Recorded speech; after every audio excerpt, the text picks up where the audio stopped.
What's up, YouTube? How y'all doing today? Hope y'all are doing awesome.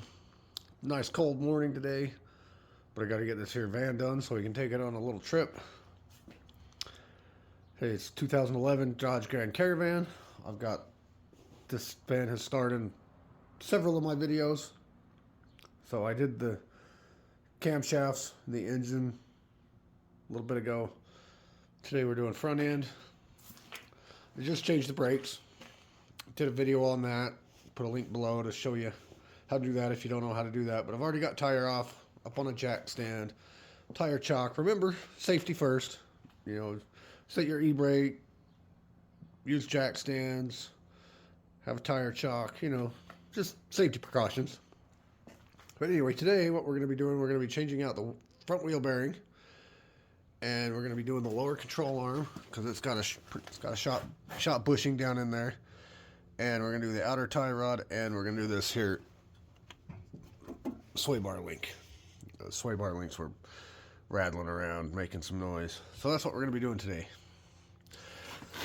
I might be doing this in section videos. I might do just a wheel bearing video, and then I'll do a control arm video, and these other parts are kind of self-explanatory, but we'll get into those here in a little bit.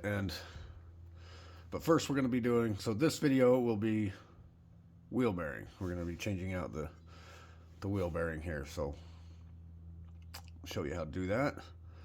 We get all set up, get my tools out, and we'll begin. Alright, you want to spray these things down with penetrating oil. Get my gloves off. I tried wearing gloves because it's cold, but they're not working very well for me. You want to spray all these down, especially if they get all rusty. You know, PB Blaster, WD-40, whatever it is that you're gonna want to do that. Anything you got to take off, you're gonna want to spray down. You know, your tie rod ends, your upper sway bar links, and all that. You're gonna want to spray all that down with some penetrating oil of your choice, roughly. And then first thing you need to do is take off you're going to take off your caliper first, or you take off this nut right here, that axle nut. That's what, if you have an impact gun, I definitely recommend use it. If not, you can do this by hand. Just grab your big ratchet, big half inch drive ratchet, long preferably. But if you're going to do it by hand, what I recommend is put the tire back on and tighten it so that you don't risk having the vehicle fall on you, because they're kind of tight. You might have to, you know, I've had a car fall off a jack. I just had it on a podunk little jack. Wasn't using a stand, but the car did fall off and I had to, you know, so try to avoid that. So either make sure the car's not going to roll, e-brake, you know, all that good stuff, or put the tire back on and then pull it off with the car on the ground. That way you don't risk the car falling on you. Anyway, like I said, I'd recommend impact if you have one. If not, like I said, and the size is 34 or 32, 32 millimeter for this bolt. For this application, they're all different, but in this particular case, it's 32. So you want to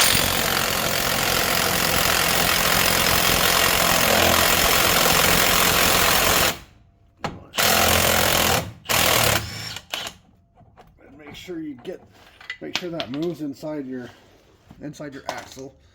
If not, you might have to smack on it with a hammer. But again, if you do that, put your nut back on,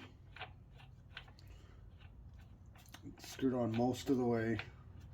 That way you don't mushroom out your CV axle and have to replace it too. But you put that on, and then just as gently as possible, and still be able to get it out, just smack on it with a hammer.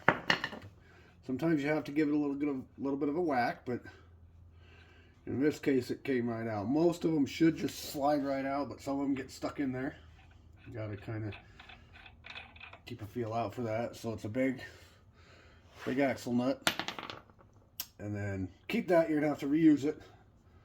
Unless you're doing the CV axle. I'm not, so keep it. And then for your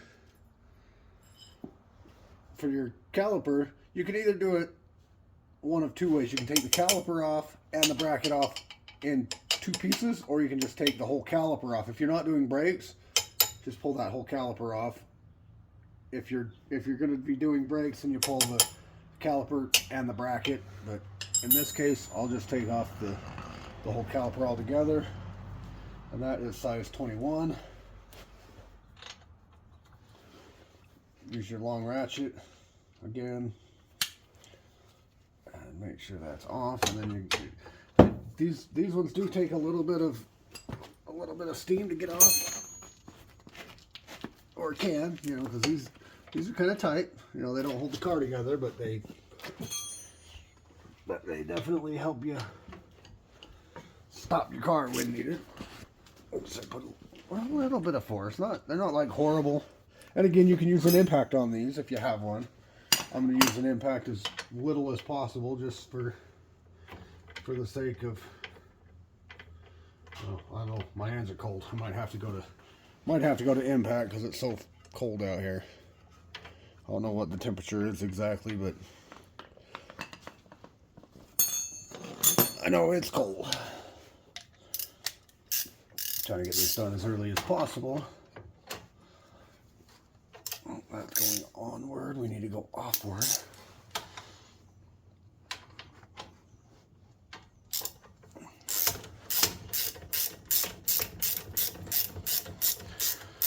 Yeah. Again, power tools make this go a lot quicker and easier. If you have them, by all means, use them wherever necessary.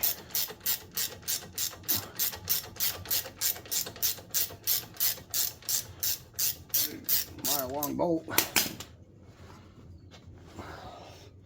and there's that. It's just 21 millimeter head, big thick bolt. Whew, hands are cold.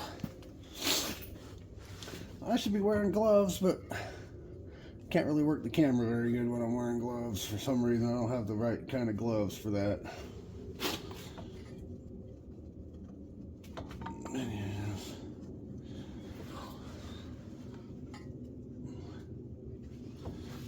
Oh, coldness.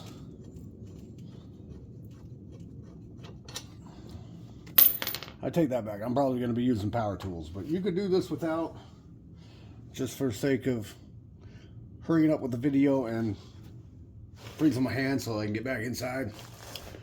Now, where did that little S hook go?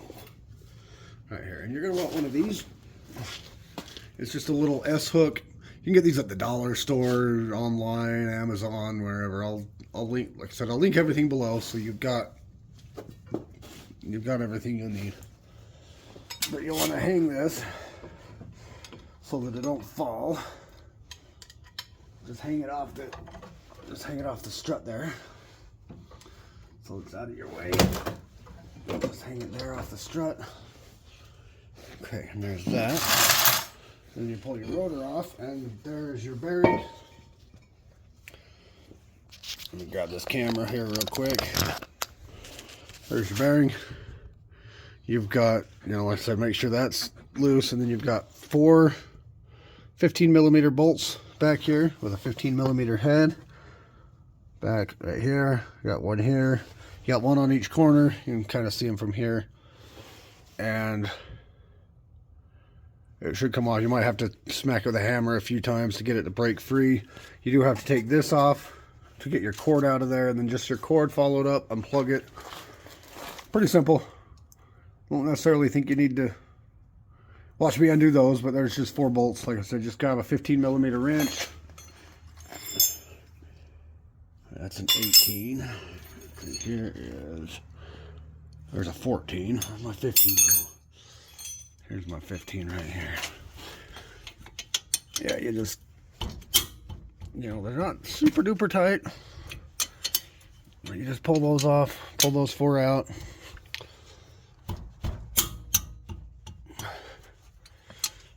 Just pull those 4 bolts out. And then you've got just your your cordage. You got to undo. Again, you have to unbolt that. But I'll go ahead and do that off camera's sake of time. Don't need to keep you here to watch me just undo these little bolts. So I will get this off and then I'll show you what it looks like once it's off and go from there.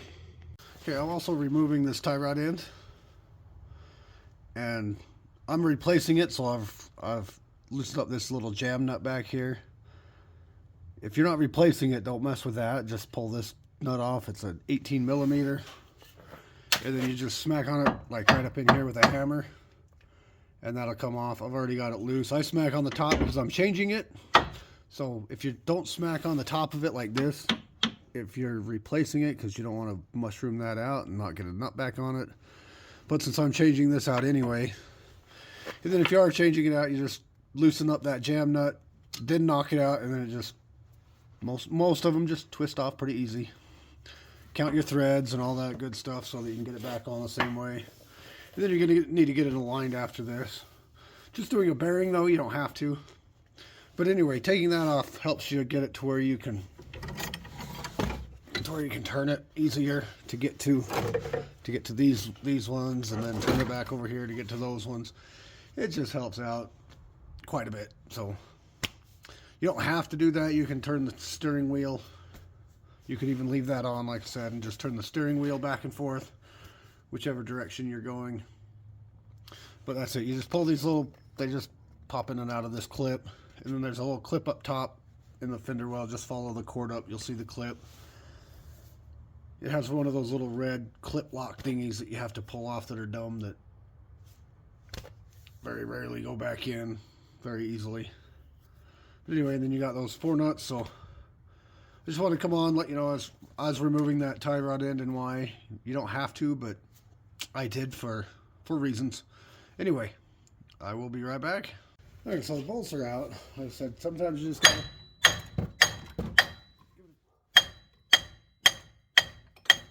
few good love taps. Those are my brake pads. But anyway, you gotta, so give it a few good love taps. It's starting to come. You might need to grab like a screwdriver and tap a screwdriver in there or something to get it to come. But it's coming. You just gotta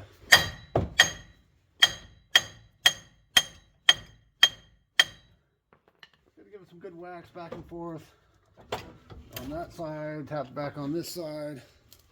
Just tap it.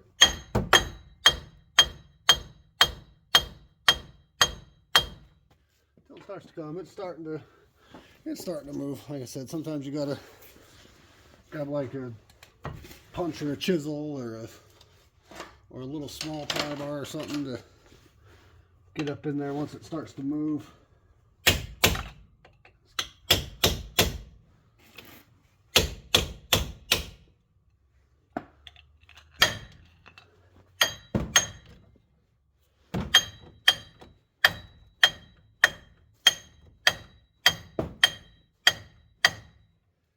And try not to smack your van like I did over here. Smack it a couple times, but you know, it is just a Dodge Caravan. Give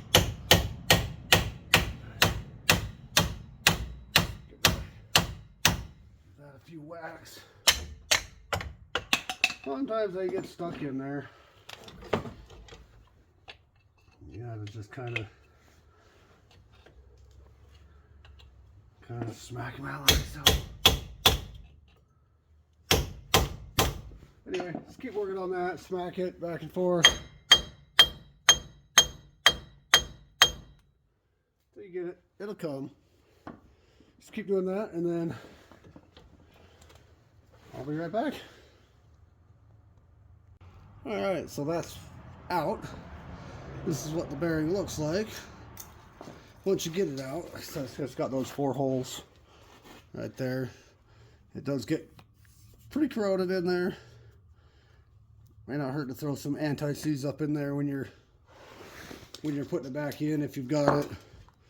If anything, spray it down with some WD. Spray that down. You know, spray it down a little bit. That way it'll kill some of that rust and corrosion. Spray your threads. So your nut goes back on easier. And then I'll go grab that new axle and or the new wheel bearing, not axle, we're not doing the axle, wheel bearing, and I will be right back. Okay, so new wheel bearing.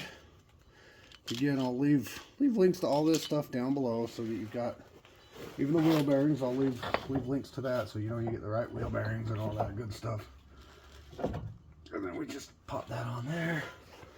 It's a good idea to Loctite these.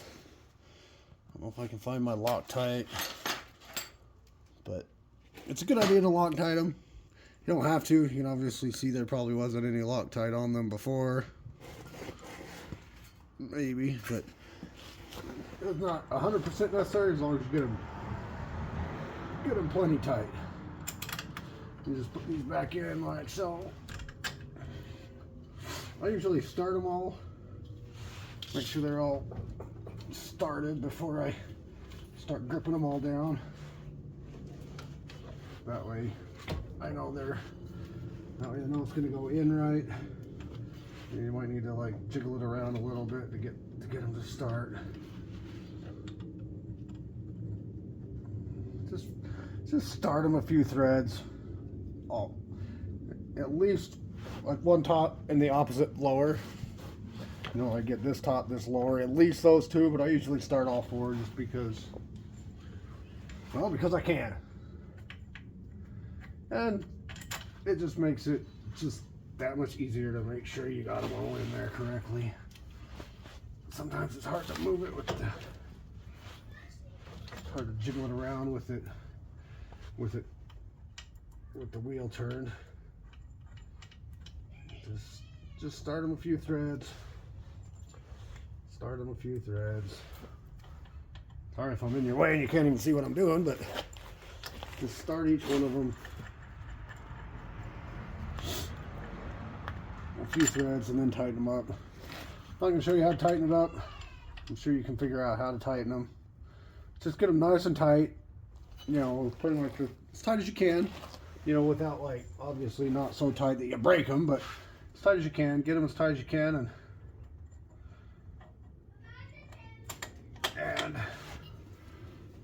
that should be good. And again, if you do Loctite them, use some red Loctite on these. You don't need these coming out, so red Loctite's plenty sufficient. Anyway, I'll get this on and then I will be back and show you how to go from there.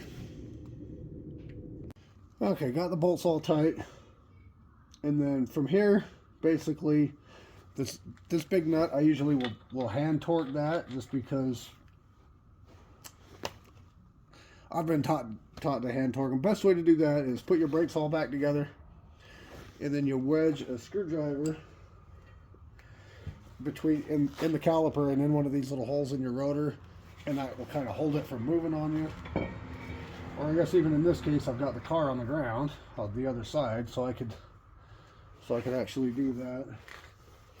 Torque it. I usually torque them about 150 foot-pounds.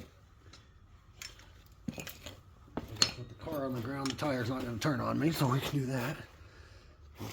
My 32, and I'll put a link to. I mean, it doesn't necessarily have to be torqued. For a long time, I never torqued them, but I got to a couple places that like, oh, you got to torque them. So I was like, so I just got in the habit, hand torque them, 150.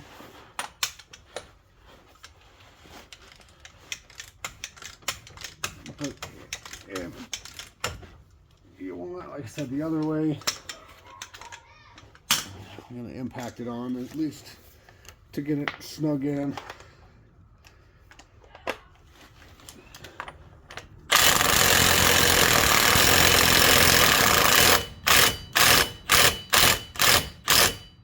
So I get to about there, and then I'll hand torque it. Like I said, torque it about 150.